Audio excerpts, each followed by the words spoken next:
Good evening and thank you for joining us for KREM 2 News at 11 tonight. I'm Mark Hanrahan. Let's get started. If you live in Spokane and put your child on the bus each morning, chances are their route will look a bit different next year and they may have to walk farther to their bus stop. Amid a shortage of bus drivers, the Spokane Public School Board is looking at new transportation options. KREM 2's Kyle Simchuk in the newsroom tonight to explain what ideas board members are moving forward with. Well, Durham School Services picks up more than 12,000 students each day, and right now they have half the drivers they need and can only operate half of the routes. Spokane Public Schools believes that problem will linger into the fall, so their goal now is to make available buses as efficient as possible. There's so many people in our district who have suffered because of this busing shortage. Spokane School Board members want to make sure every student gets to class on time next year, unlike this year. 35% of students in the district take the bus each day. Some have been arriving more than an hour late. The SPS transportation team recommended 5 short-term solutions. Tonight, board members voted to approve 4 of them. The first recommendation is to reduce the number of bus stops by creating centralized hubs where more students can be picked up at once. The second plan increases what's called a walk zone radius. Right now, students that live less than a mile from their school are not eligible to ride the bus. That radius will be extended to 1.5 miles, but only for middle and high schoolers. These maps show what that will look like for students at Shadle Park High School. The third solution approved by the board involves partnering with Spokane Transit Authority to give as many eligible high school students a bus pass, although student tracking, safety, and ridership rules would need to be established with STA. The district transportation team is meeting with them on Friday. Finally, the fourth solution includes exploring alternative transportation services. This option is a little more unclear and is still being worked out. The only suggestion board members did not approve called for earlier bus drop-off times. The board did not like the fact that high schoolers would be dropped off at 7:20 in the morning, 40 minutes before the first bell. And these are all short-term solutions, and the board hopes they won't be permanent. The district's contract with Durham School Services ends at the end of the next school year. Board members are exploring the option of parting ways with Durham altogether and creating their own bus service and partnering with other districts in the county as well. In the newsroom, Kyle Simchuk, KREM 2 News. New tonight, if you're heading out the door late tonight or early tomorrow morning, you might need to find a different route if you use Euclid Avenue. Euclid closed between Market and Freya and will remain closed until tomorrow morning at 4 a.m.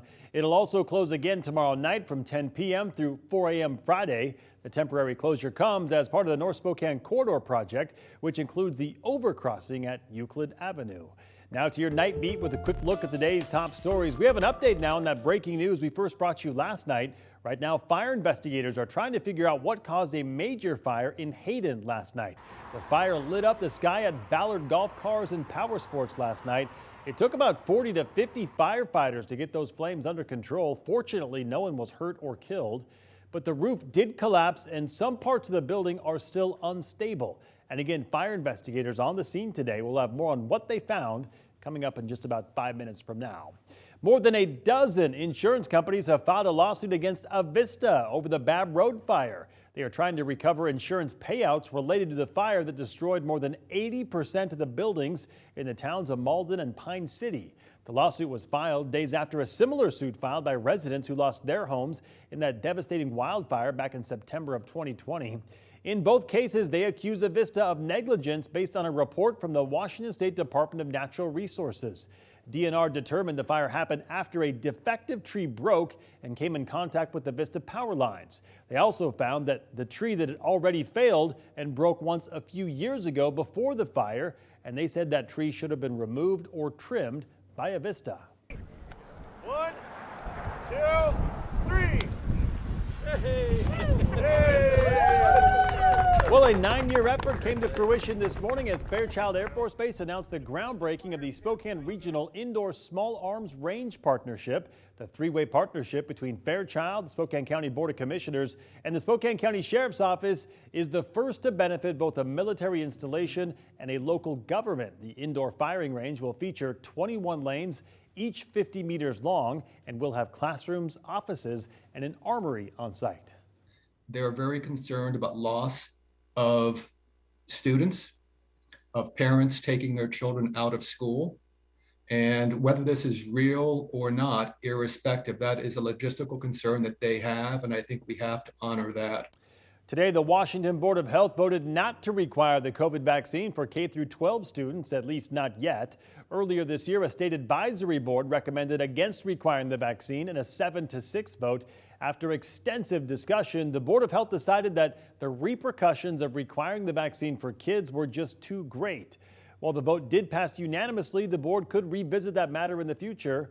According to the State Department of Health, 36% of children between the ages of 5 and 11 have started the vaccination process, with close to 32% being fully vaccinated. For kids between 12 and 15, 55% are fully vaccinated and 39% have received a booster. And that was your Night Beat. To learn more about any of these stories, just text us the word night to 509-448-2000 and we'll send them directly to your phone.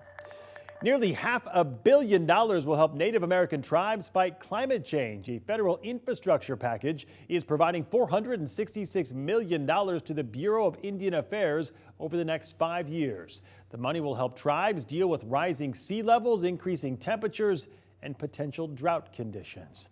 All right, let's talk weather. Plenty of blue skies and sunshine across the inland Northwest today, but not much warmer. Let's get outside to meteorologist Jeremy Legoo. And Jeremy, at some point we have to warm up, right?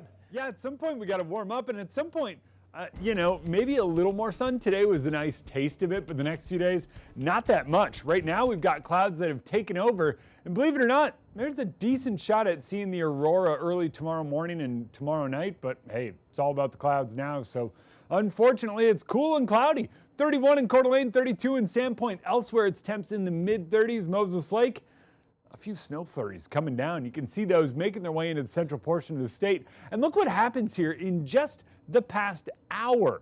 We wound up seeing a lot of that transition over to snow as the cold took over. So some of you who saw rain now seeing snow. This first band kind of sweeps the region. We get another push of energy tomorrow, and this is as the low pressure center itself kind of works its way by. We'll likely see a little bit of something here in Spokane and Coeur d'Alene and North Idaho, but for the most part, this stays down in the Palouse. When we're talking accumulations, light, but most of those down in the Palouse. For us, it's a narrow miss out of this one, but temperatures stay on the cold side, 27 as we start the day tomorrow here in Spokane, but basically mid to upper 20s everywhere. By tomorrow afternoon, mid 40s. So it's likely it's flurries in the morning, a couple raindrops possible in the afternoon. All right, Jeremy, thanks so much. Well, tonight the U.S. has pledged $800 million in new weapons, including artillery and armored personnel carriers to Ukraine. This comes as Russians are focusing their airstrikes on Mariupol and the Donbass region as they stage ground forces for a renewed push. Meanwhile, President Joe Biden for the first time called Russia's actions in Ukraine, quote, genocide, but alluded to the international legal process that would make that formal determination. Turning to your national news now, New York City police say they've arrested the suspect in yesterday's subway shooting. 62-year-old Frank James was taken into custody on Manhattan's Lower East Side about 30 hours after he allegedly fired 33 shots inside that crowded subway train, hitting 10 people. James himself called police to come get him, according to law enforcement sources. He is now awaiting arraignment on federal terrorism charges of committing a terrorist act on a mass transit system. The U.S. Attorney for the Eastern District of New York said he faces life in prison if he's convicted. Well, keep those masks handy. The CDC extended the nationwide mask requirement for public transportation as it monitors an uptick in COVID cases nationwide. The order was set to expire this Friday. The CDC will instead extend the order by 2 weeks until May 3rd.